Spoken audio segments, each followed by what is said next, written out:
அன்புறவுகளுக்கு வணக்கம். தமிழ்நாட்டில் 234 சட்டமன்ற தொகுதிகள் இருக்குது. இதில் தனி தொகுதிகள் 44.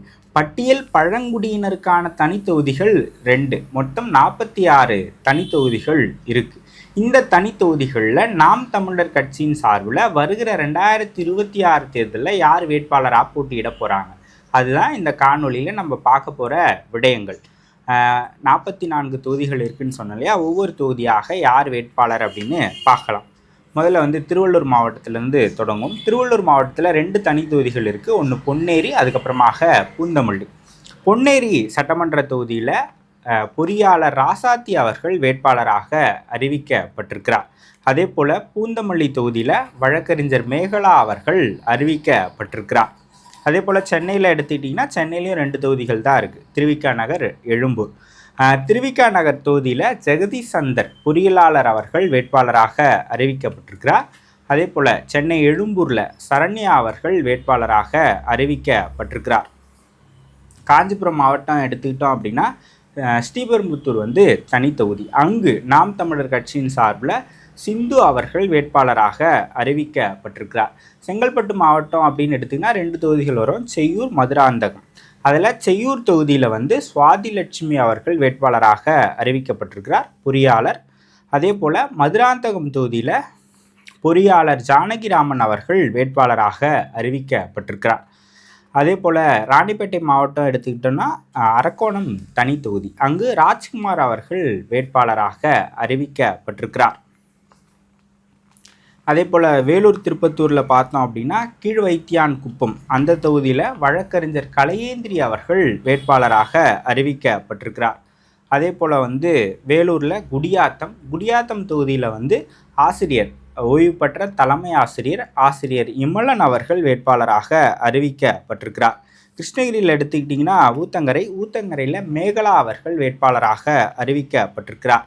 தருமபுரி மாவட்டத்தில் அரூரில் அனிதா அண்ணாதுரை அவர்கள் வேட்பாளராக அறிவிக்கப்பட்டிருக்கிறார். திருவண்ணாமலை மாவட்டத்தில் செங்கமில் ஜே சோபா அவர்கள் வேட்பாளராக அறிவிக்கப்பட்டிருக்கிறார். அதே போல் வந்தவாசியில் பொறியியலாளர் கணேஷ் அவர்கள் வேட்பாளராக அறிவிக்கப்பட்டிருக்கிறார். அப்புறம் விழுப்புரம் மாவட்டத்தில் திண்டிவனம், வானூர் 2 தொகுதிகள் வருது. இதில் திண்டிவனத்தில் வழக்கறிஞர் பேச்சுமுத்து அவர்கள் வேட்பாளராக அறிவிக்கப்பட்டிருக்கிறார். அதே போல் வானூர் தொகுதியில் வழக்கறிஞர் கரிகாலன் அவர்கள் வேட்பாளராக அறிவிக்கப்பட்டிருக்கிறார். கள்ளக்குறிச்சி மாவட்டத்தில் கள்ளக்குறிச்சியில் நாகம்மாள் அவர்கள் வேட்பாளராக அறிவிக்கப்பட்டிருக்கிறார். சேலம் மாவட்டத்தில் எடுத்துக்கிட்டிங்கன்னா 2 தொகுதிகள் வரும், கங்கவள்ளி, அதுக்கப்புறமாக ஆத்தூர். கெங்கவள்ளியில் அபிராமி நெடுஞ்சேரநாதன் அவர்கள் வேட்பாளராக அறிவிக்கப்பட்டிருக்கிறார். ஆத்தூர் தொகுதியில் பொறியாளர் மோனிஷா சின்னதுரை அவர்கள் வேட்பாளராக அறிவிக்கப்பட்டிருக்கிறார். அதே போல் ராசிபுரம் நாமக்கல் மாவட்டத்தில் வரக்கூடிய ஒரு தொகுதி. அங்கு சசிகலா அவர்கள் வேட்பாளராக அறிவிக்கப்பட்டிருக்கிறார். அதே போல் ஈரோடு மாவட்டத்தில் பவானிசாகரில் செவிலியர் சௌந்தர்யா அவர்கள் வேட்பாளராக அறிவிக்கப்பட்டிருக்கிறார். திருப்பூர் மாவட்டத்தில் தாராபுரம், அவினாசின்னு 2 தொகுதிகள் வரும். அதில் தாராபுரத்தில் திவ்யா அவர்கள் வேட்பாளராக அறிவிக்கப்பட்டிருக்கிறார். அவினாசியில் மேகனா அவர்கள் வேட்பாளராக அறிவிக்கப்பட்டிருக்கிறார்.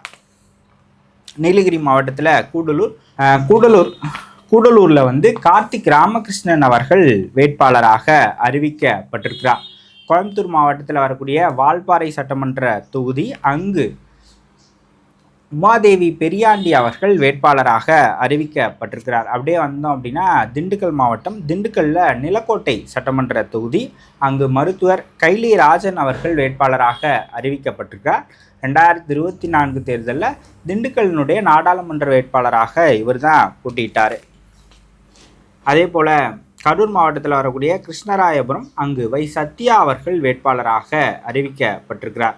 திருச்சியில் ஒரு தொகுதி துறையூரில் கௌசல்யா சுரேஷ் அவர்கள் வேட்பாளராக அறிவிக்கப்பட்டிருக்கிறார். பெரம்பலூர் சட்டமன்ற தொகுதி. அங்கு இரா ஜான்சி ராணி அவர்கள் வேட்பாளராக அறிவிக்கப்பட்டிருக்கிறார். கடலூர்னு எடுத்துக்கிட்டிங்கன்னா 2 தொகுதி வரும், திட்டக்குடி, காட்டுமன்னார் கோயில். திட்டக்குடியில் மகாலட்சுமி அவர்கள் வேட்பாளராகவும், காட்டுமன்னார் கோயில் தொகுதியில் சிவஜோதி அவர்கள் வேட்பாளராகவும் அறிவிக்கப்பட்டிருக்கிறார். அப்படியே டெல்டா சைடு வந்தோம் அப்படின்னா சீர்காழி சட்டமன்ற தொகுதி. சீர்காழி சட்டமன்ற தொகுதியில் சுபாஷ் அவர்கள் வேட்பாளராக அறிவிக்கப்பட்டிருக்கிறார். அதே போல் திருத்துறைப்பூண்டியில் இரா வினோதினி அவர்கள் வேட்பாளராக அறிவிக்கப்பட்டிருக்கிறார். கடந்த முறை திருவாரூர் வேட்பாளராக போட்டிட்டாங்க 2021. அதே போல் தஞ்சாவூர் மாவட்டத்தில் வரக்கூடிய திருவிடை மருதூர், அங்கு திவ்ய பாரதி அவர்கள் பொறியியலாளர், அவங்க வேட்பாளராக அறிவிக்கப்பட்டிருக்கிறார். புதுக்கோட்டை எடுத்துக்கிட்டிங்கன்னா கந்தர்வக்கோட்டையில் நதியா தமிழ்ச்செல்வன் அவர்கள் வேட்பாளர். அதே போல் மானாமதுரையில் மா சண்முகப்பிரியா அவர்கள் வேட்பாளர். மதுரையில் எடுத்துக்கிட்டிங்கன்னா சோழவந்தானில் நாகலட்சுமி திருமாறன் அவர்கள் வேட்பாளர். தேனி மாவட்டத்தில் எடுத்துக்கிட்டிங்கன்னா பெரியகுளம் தனி தொகுதி, அங்கு விமலா அவர்கள் வேட்பாளராக அறிவிக்கப்பட்டிருக்கிறார். விருதுநகர் மாவட்டம் எடுத்துக்கிட்டிங்கன்னா ஸ்ரீவில்லிபுத்தூர் தனி தொகுதி, அங்கு வழக்கறிஞர் கரிகால பாண்டியன் அவர்கள் வேட்பாளராக அறிவிக்கப்பட்டிருக்கிறார். அதே போல் டெல்டாவில் கீழ்வேலூரில் கார்த்திகா அவர்கள் பொறியியலாளர் கார்த்திகா அவர்கள் வேட்பாளர். அதே போல் ராமநாதபுரம் மாவட்டம் எடுத்துக்கிட்டிங்கன்னா பரமக்குடியில் மருத்துவர் இரா எழில் இளவரசி அவர்கள் வேட்பாளராக அறிவிக்கப்பட்டிருக்கிறார். தூத்துக்குடியில் எடுத்துக்கிட்டிங்கன்னா ஒட்டப்பிடாரமில் அனுஷியா அவர்கள் வேட்பாளர். தென்காசி மாவட்டத்தில் எடுத்துக்கிட்டிங்கன்னா சங்கரன் கோயிலில் மு கவிதா அவர்கள் வேட்பாளர். அதே போல் தென்காசி மாவட்டத்தில் வாசுதேவநல்லூரில் சீசா இசை மதிவாணன் அவர்கள் வேட்பாளராக அறிவிக்கப்பட்டிருக்கிறார். நான் ஏற்கனவே சொன்ன மாதிரி பட்டியல் பழங்குடியினருக்கான தனி தொகுதிகள் 2. அது ஏற்காடு 1, சேந்தமங்கலம் 1. அதில் ஏற்காடுக்கு பழனிசாமி என்பவரும், சேந்தமங்கலத்துக்கு சி பொன்னுமணி அவர்களும் வேட்பாளராக அறிவிக்கப்பட்டிருக்கிறாங்க. ஸோ ஒட்டுமொத்தமாக இருக்கக்கூடிய 44 தனி தொகுதிகளில் 13 பேர் ஆண்கள், 31 பேர் பெண்கள். பட்டியல் பழங்குடியினில் 2 தொகுதி, 1 ஆண் 1 பெண் அப்படின்னு சீமான் அவர்கள் வாய்ப்புகளை வழங்கி இருக்கிறார். ஒட்டுமொத்தமாக தமிழ்நாட்டை பொறுத்த வரைக்கும் பார்த்தோம் அப்படின்னா 234 சட்டமன்ற தொகுதிகள் இருக்குது. தமிழ்நாட்டுக்கான தேர்தல் ஏப்ரல் 23ஆம் தேதி நடக்க இருக்குது. ஸோ இவங்க தான் நாம் தமிழர் கட்சியின் சார்பில் வேட்பாளராக போட்டிடுறாங்க. மற்ற அரசியல் கட்சிகளில் இப்போ தான் கூட்டணி பேச்சுவார்த்தைகள்லாம் போயிட்டுருக்கு. இன்னும் கூட்டணியே இறுதி செய்யப்படலை. அதற்கு பிறகு யாருக்கு எத்தனை தொகுதின்றதே இன்னும் இறுதி செய்யப்படலை. அதன் பிறகு யார் எந்த தொகுதியில் போட்டிடுவாங்க அப்படின்னு இறுதி செஞ்சுட்டு தான் வேட்பாளர்களை அறிவிப்பாங்க. இன்னும் 15 நாள் டைம் இருக்குது. வேட்புமனு தாக்கல் 30ஆம் தேதி மார்ச் 30 தொடங்குது. ஸோ அந்த 15 நாட்களுக்குள்ளே, அடுத்த ஒரு 10 நாட்களுக்குள்ளே தமிழக அரசியல் களம் அப்படின்றது ரொம்ப சூடு பிடிக்க ஆரம்பிச்சிடும். நிறைய கூட்டணி பேச்சுவார்த்தையெல்லாம் முடிஞ்சு தொகுதியெலாம் இறுதி செய்யப்பட்டு யாருக்கு எந்த தொகுதின்னு சொல்லி ஒரு 30ஆம் தேதிக்குள்ளே இவங்க தான் வேட்பாளர் அப்படின்னு தெரிய ஆரம்பிச்சிடும்.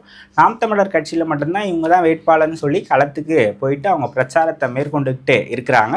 ஸோ 2026 தேர்தல் எப்படி இருக்கும்னு நீங்கள் நினைக்கிறீங்க அப்படின்றத கமெண்ட் செக்ஷனில் சொல்லுங்கள். தொடர்ச்சியாக 2026 தேர்தல் குறித்த செய்திகளை தெரிஞ்சுக்கணும் அப்படின்னு நினச்சிங்க அப்படின்னா சாரல் துளி சேனலை சப்ஸ்கிரைப் பண்ணுங்கள். நன்றி.